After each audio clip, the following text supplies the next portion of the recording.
कौटिल्य ने अर्थशास्त्र में राजा के गुणों को बताते हुए लिखा है कि राजा की खुशी प्रजा की खुशी में निहित है और उनके कल्याण में राजा अपना कल्याण समझता है। जिससे उसे खुद को खुशी मिलती है उसे वो अच्छा नहीं समझता, बल्कि जिस किसी भी बात से प्रजा को खुशी मिलती है वो उसे उत्तम समझता है। कुल जमा कहने का अर्थ ये है कि शासन अगर अच्छा हो, सुशासन हो, तो राजा को खुशी मिलनी चाहिए, क्योंकि गुड गवर्नेंस में जनता की खुशी निहित है। नमस्कार, ज्ञान की डिजिटल दुनिया ध्येय रेडियो आप सुन रहे हैं। आज बात करेंगे सुशासन की। मेरा नाम है अंजुम शर्मा। सुशासन की जो अवधारणा है वो 1990 के दशक में ज्यादा जोर पकड़ती है, जब विश्व बैंक 2 रिपोर्टों को प्रकाशित करता है। पहली, sub Saharan Africa from crisis to sustainable growth, और दूसरी, गवर्नेंस एंड डेवलपमेंट।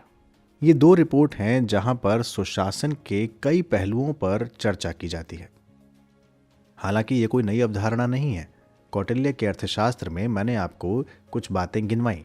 उसके अलावा महात्मा गांधी ने भी सुराज की अवधारणा को सबके सामने रखा। तो आइए जानते हैं कि आखिर सुराज होता क्या है, यानी सुशासन होता क्या है, गुड गवर्नेंस जैसे अंग्रेजी में बोलते हैं, वो क्या है। तो सुशासन का मतलब एक ऐसे माहौल की उपलब्धता है जिसमें सभी नागरिक, चाहे वो किसी भी श्रेणी, किसी भी जाति, किसी भी लिंग के हों, वो अपनी पूरी क्षमता का विकास कर सकें। इसके अलावा सुशासन का जो उद्देश्य है वो नागरिकों को प्रभावी और बराबरी की सार्वजनिक सेवाएं प्रदान करना भी है। अगर आप सुशासन की विशेषताओं की बात करेंगे, जिसे हम अंग्रेजी में फीचर्स ऑफ गुड गवर्नेंस कहते हैं, तो उसमें 8 बातें आती हैं। सबसे पहली है भागीदारी। भागीदारी यानी सबकी बराबर की भागीदारी, चाहे वो महिला पुरुष हो या फिर वो जातिगत भागीदारी हो, बराबर होनी चाहिए। दूसरी, कानून का शासन। सुशासन के लिए एक निष्पक्ष कानूनी ढांचे की जरूरत होती है और कानूनों को निष्पक्ष रूप से लागू करने के लिए एक स्वतंत्र न्यायपालिका और एक निष्पक्ष और ईमानदार पुलिस बल की भी आवश्यकता होती है। तीसरा है पारदर्शिता।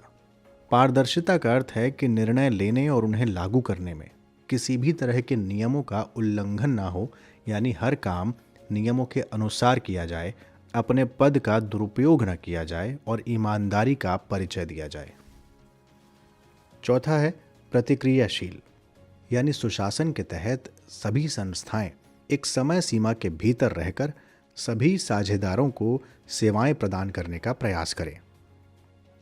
पांचवा है सहमति मूलकता, या कहें कि सर्वसम्मति उन्मुख, यानी एक समाज में कई दृष्टिकोण मौजूद होते हैं।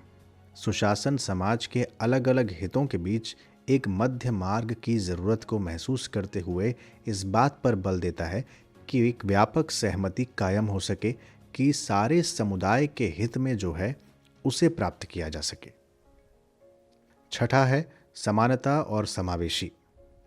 सुशासन के तहत समाज के सभी सदस्यों को ये लगना चाहिए कि वो समाज की मुख्य धारा के बाहर नहीं है, बल्कि वो उसका एक अंग है और उनसे वो समाज बनता है। यानी सभी समूहों की आवश्यकता महसूस करता हुआ एक समाज जिसमें समानता हो और समावेशी वो लग सके।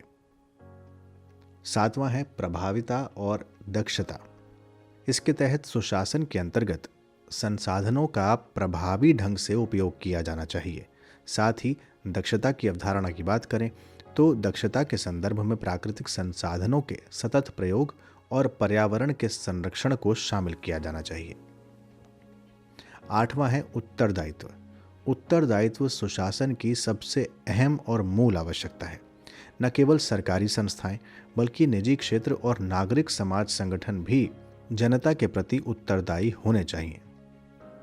तो ये वो 8 विशेषताएं हैं जो सुशासन को परिभाषित करती हैं। मैंने अभी आपको जितनी बातें बताईं, अगर आप ध्यान से उन्हें समझें तो उसमें 3-4 बातें मुख्य रूप से उभर कर सामने आती हैं। सबसे पहली है लोकाचार, जिसे अंग्रेजी में इथोस कहते हैं, यानी नागरिकों के प्रति सेवा। दूसरी है नैतिकता, जिसमें ईमानदारी है और पारदर्शिता है।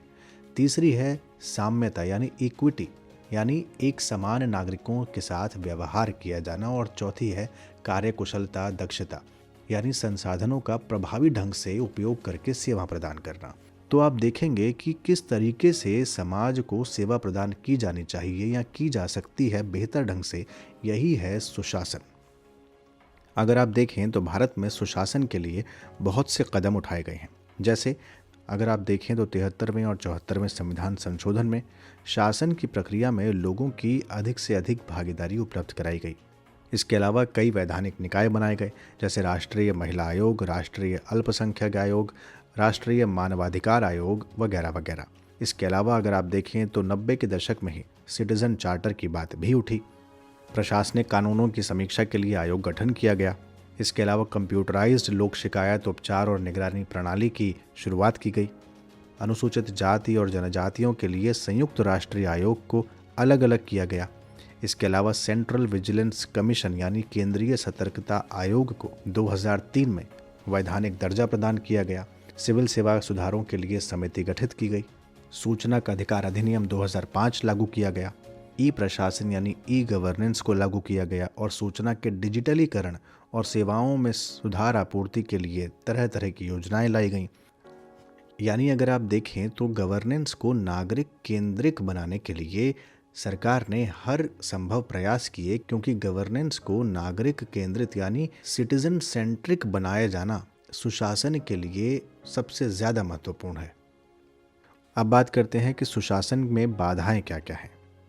देखिए, सेकंड एआरसी यानी द्वितीय प्रशासनिक सुधार आयोग ने नागरिक केंद्रित प्रशासन सुशासन का हृदय नाम से एक रिपोर्ट में सुशासन की 5 बाधाओं को पहचाना और उनका विश्लेषण किया। सबसे पहली है लोक सेवक की अभिवृत्ति मूलक समस्याएं, जिसे हम कहेंगे attitudinal problem of the civil servants. इसमें चिंता जाहिर की गई कि लोक सेवाएं और प्रशासन जो है वो बहुत निष्ठुर और इनफ्लेक्सिबल और बहुत ज़्यादा अपने तक सीमित हो गया है। यानी इनका जो रुख है, इनका जो नज़रिया है, वो नागरिकों की ज़रूरत के प्रति उदासीन हो गया है और बहुत असंवेदनशील हो गया है। ये सुशासन में बाधा उत्पन्न करता है। दूसरी बाधा है जवाबदेही का अभाव यानी लैक ऑफ अकाउंटेबिलिटी। इसके बारे में कहा गया कि दोषी सरकारी सेवकों के विरुद्ध शायद ही कभी कोई अनुशासनात्मक कार्रवाई होती है, और ऐसा कभी कभार होता है जब उन्हें दंड दिया जाता हो, और इसका सबसे प्रमुख कारण है जवाबदेही का अभाव। ये शायद इसलिए भी है क्योंकि सरकार के भीतर परफॉर्मेंस इवैल्यूएशन सिस्टम जो है वो प्रभावी ढंग से लागू नहीं है। तीसरी बाधा है लाल फीताशाही यानी रेड टेपिज्म। देखिए, नौकरशाही से हमेशा ये आशा की जाती है कि वो नियमों और प्रक्रियाओं के प्रति निष्ठावान रहें, उनके हिसाब से चलें। फिर भी एक समय ऐसा आता है जब नियम और प्रक्रियाएं शायद पीछे छूट जाती हैं और सरकारी सेवक खुद को नियम और प्रक्रिया मानने लग जाते हैं। चौथी बाधा है low level of awareness of the rights and duties of citizen, यानी नागरिकों के अधिकारों और कर्तव्यों के बारे में जागरूकता का निम्न स्तर। और पांचवा और अंतिम बाधा है कानूनों और नियमों का प्रभावी ढंग से लागू ना होना, यानी ineffective implementation of law and rules. देखिए, देश में बहुत सारे कानून हैं, बहुत सारे नियम हैं, अधिनियम हैं जो नागरिकों के यानी समाज के विकास के लिए बनाए गए हैं, लेकिन उनका कार्यान्वयन यानी उनका लागू होना इतना असंतोषजनक है कि कभी कभी सरकारी तंत्र के प्रति नागरिकों के विश्वास में कमी आ जाती है। तो ये 5 तरीके की बाधाएं सेकंड एआरसी में एक रिपोर्ट में कमीशन ने बताई थी। अब बात करते हैं कि सुधारों की ज़रूरत क्या है। देखिए, शासन की गुणवत्ता को मापने का कोई एक कांटा नहीं है, फिर भी सुशासन यानी गुड गवर्नेंस के लिए कुछ आवश्यक शर्तें होती हैं, जैसे कानून की संरचना कितनी ठोस है, कानूनों का कार्यान्वयन कितना उचित और प्रभावी ढंग से लागू है। इसके अलावा संस्थाओं में जो कर्मचारी और अधिकारी काम कर रहे हैं वो कितने ईमानदार हैं और वो कितने दक्ष हैं। साथ ही उत्तरदायित्व के प्रति आपकी नीतियाँ कैसी हैं, आधुनिक प्रौद्योगिकी को कितना अपनाया जा रहा है, सूचना के अधिकार को कैसे लागू किया जा रहा है, सिटीजन चार्टर को लेकर कितनी जागरूकता है, सेवाओं का मूल्यांकन किस तरीके से किया जाता है, और सबसे बड़ी बात कि जब कोई शिकायत होती है तो उसका निवारण यानी वो निवारण तंत्र कैसा है, ये बहुत अहम है। कुल मिलाकर देखें तो एक नैतिक, उत्तरदायी, रिस्पॉन्सिव और एक पारदर्शी शासन ही अच्छा शासन कहलाता है। तो ये थी सुशासन के बारे में कुछ बेसिक बातें। और अब आज का सवाल बेहद आसान है। सेकंड एआरसी यानी द्वितीय प्रशासनिक सुधार आयोग की अध्यक्षता किसने की थी? सेकंड एडमिनिस्ट्रेटिव रिफॉर्म कमीशन की अध्यक्षता यानी किसकी अध्यक्षता में सेकंड एआरसी गठित हुई थी? आपको उस अध्यक्ष का नाम बताना है। आप अपने उत्तर कमेंट बॉक्स में बता सकते हैं। बेहद आसान है, मुझे पता है आप जवाब दे देंगे। इस तरह के और भी पॉडकास्ट सुनने के लिए सब्सक्राइब करना ना भूलें ध्येय IAS का ये यूट्यूब चैनल। जल्द हाजिर होंगे एक और नए पॉडकास्ट के साथ। तब तक के लिए नमस्कार।